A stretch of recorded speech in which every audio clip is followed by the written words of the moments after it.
주위를 살펴보면 주변 사람들에게 똑같이 친절을 베풀고 도와주었는데 어떤 사람은 주변 사람들로부터 좋은 사람으로 칭찬받고 존중받는 사람이 있는 반면 또 다른 어떤 사람은 주위에서 만만한 사람으로 취급받는 경우가 있다. 그렇다면 왜 만만하게 보이는 사람과 존중받는 사람의 차이가 생기는 것일까? 만약 주위에서 만만하게 보는 그 사람이 바로 당신 자신인 것 같다면 당신의 대화법에 문제가 있는 것은 아닌지 한번 살펴볼 필요가 있다. 지금부터 상대방에게 만만하게 보이지 않고 존중을 받을 수 있는 대화의 기술을 몇 가지 알아보자. 첫째, 자신의 의견을 확실하고 분명하게 표현한다. 이때 중요한 것은 의사를 표현할 때 말끝을 흐리지 않고 바른 자세를 유지하며 예의를 갖춰 자신의 의견을 전달해야 한다. 문장의 끝맺음을 하지 않고 말끝을 흐리게 되면 굉장히 자신감이 없어 보이며 자신감이 없는 말투는 자기 확신이 없고 우유부단해 보이는 인상을 준다. 자신감 없는 태도는 상대가 보기에 가장 만만하게 볼 수 있는 행동이므로 자신의 의견이나 하고 싶은 말을 명료하고 정확하게 모두 다 표현해야 한다. 또한 의견을 전달할 때 구구절절 길게 설명하기보다는 짧고 명료하게 끝을 잘 맺는 것이 말하는 사람의 태도와 힘을 보여주는 것이다. 둘째, 실은 감정을 솔직하게 표현하라. 참고 웃는 게 다 좋은 것이 아니다. 만약 상대방의 말에 당신이 상처를 받았다면 그냥 웃어 넘겨서는 안 된다. 기분이 나쁘다면 늦기 전에 상대에게 말을 해야 한다. 여러 상황을 고려하여 만약 당신이 불쾌하고 부정적인 감정을 참고 가만히 있는다면 점점 상대방의 그런 강도와 횟수는 늘어나며 상황이 더 악화될 것이다. 상대방도 실수로 당신을 상처 주는 말을 했을 가능성이 있으니 당신이 이에 대해 즉각적으로 말한다면 같은 실수를 할 일은 없을 것이다.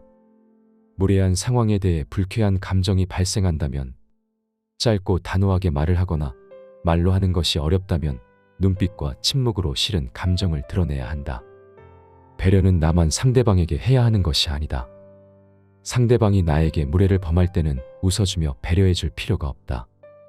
억울한 상황을 그냥 넘어가면 당신은 우스운 사람이 될 것이다. 셋째, 모르는 것은 당당히 질문하자. 낯선 장소나 모임에 가게 되면 잘 모르는 대화 주제에 대해 우물쭈물하게 되며 주위의 눈치를 보게 된다. 물론 초반에야 충분히 있을 수 있는 상황이지만 이것이 계속된다면 그것이 주변 사람들에게는 당신의 태도가 되는 것이다. 모른다고 눈치를 보는 행동 또한 만만해 보이는 모습이다. 모르는 것은 모른다고 당당히 물어보고 설명을 요구해야 하며 대화를 이어나갈 수 있도록 하는 것이 중요하다. 넷째, 당신 스스로를 비난하거나 낮추는 표현을 쓰지 않는다. 지나치게 자기 비하를 하거나 부정적으로 표현하는 것은 자존감을 상실할 수 있다. 또한 사회생활을 하면서 만나는 사람들에게 자기 비하 표현을 쓰는 것은 그들에게 당신의 약점을 드러내는 것과 같다.